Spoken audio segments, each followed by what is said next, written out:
ঢাকায় মব সৃষ্টি করে ইরানের দুই নাগরিককে মারধর। সুপ্রিয় দর্শক মণ্ডলী, আপনারা দেখছেন ওরে আমার নিউজ। রাজধানীর বসুন্ধরা এলাকায় মব তৈরি করে ইরানের দুই নাগরিক সহ 3 জনকে মারধরের ঘটনা ঘটেছে বলে পুলিশ জানিয়েছে। তাদের একজনের বয়স 74 এবং আরেকজনের বয়স 18। তাদের সাথে একজন বাঙালিও ছিল, যেই শালার পুত দুই বিদেশি নাগরিককে মার খেতে ফেলে রেখে তার 2 রানের চিপায় লেজটি গুটিয়ে সেখান থেকে চম্পট দেয়। পুরনো একটি প্রবাদ আছে, খাইতে দিলে বইতে চায়, বইতে দিলে শুইতে চায়। যতদিন রবে পদ্মা মেঘনা যমুনা বহমান, ততদিন রবে বাঙালির এই খাইচ্চর চলমান। বিগত 17 বছরে চাপা ক্ষোভের রাগের বহিঃপ্রকাশ হচ্ছে মব জাস্টিস। বাঙালির মধ্যে চাপা আবেগ রয়েছে, সে ব্যাপারে কোনো সন্দেহ নেই। শুধু আওয়ামী লীগ নয়, বিগত দিনে বাংলাদেশের রাজনৈতিক দলগুলো যে পরিমাণ স্বেচ্ছাচারিতা করেছে, সেটাতে পৃথিবীর যে কোনো জাতির মনে ক্ষোভ তৈরি হবে। মব জাস্টিসের মাধ্যমে স্বৈরাচারী আওয়ামী লীগের অনেক দোসরকেই জনগণ শায়েস্তা করেছে, কিন্তু মব জাস্টিস এমন একটা পরিস্থিতিতে পৌঁছে গেছে যে বাঙালিকে আজকে মবের মূল্য বললেও ভুল হবে না। মব জাস্টিস দিন দিন যেদিকে যাচ্ছে, পাগল থেকে বিদেশি কেউই রেহাই পাচ্ছে না।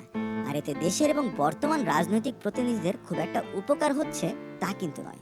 সর্বোচ্চ যেটা হচ্ছে, বাঙালি ইফতারের পর রমজান ভাঙছে উপদেষ্টাদের গালি দিয়ে।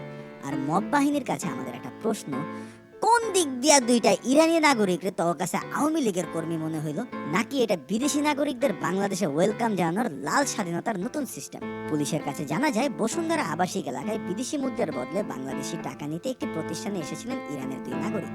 মুদ্রা বিনিময় নিয়ে তাদের মধ্যে বাকবিতণ্ডা হয়। এর জেরে ইরানের 2 নাগরিককে ছিনতাইকারী বলে মব সৃষ্টি করা। আমার প্রশ্ন হচ্ছে, কোন কানার বাচ্চারা 2 ইরানি নাগরিকের চেহারা দেখার পরও মনে করেছিল যে এরা ছিনতাইকারী? ইরানিকে টাকা পয়সার এতটাই অভাব পড়েছে যে তাদের ছিনতাই করার জন্য বাংলাদেশে আসতে হবে। আর তার থেকেও বড় প্রশ্ন হচ্ছে, 2 ইরানি নাগরিককে যিনি নিয়ে এসেছিলেন, মার খাওয়ার পর তিনি কিভাবে 2 জন ইরানি নাগরিককে সেখান থেকে ফেলে পালিয়ে চলে গেলেন?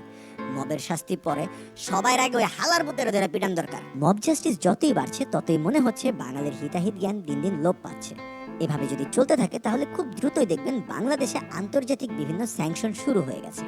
আজ এ পর্যন্তই। আমি কালা কাশেম, আর আপনারা দেখছেন ওরে আমার নিউজ। আর দেখা হবে বাঙালির অন্য কোনো মারা খাওয়া বিকেলে। আর যদি সেটা বাঙালির মারা খাওয়া বিকেল না হয়, তাহলে সেটা হবে ইরানের। বিদায়।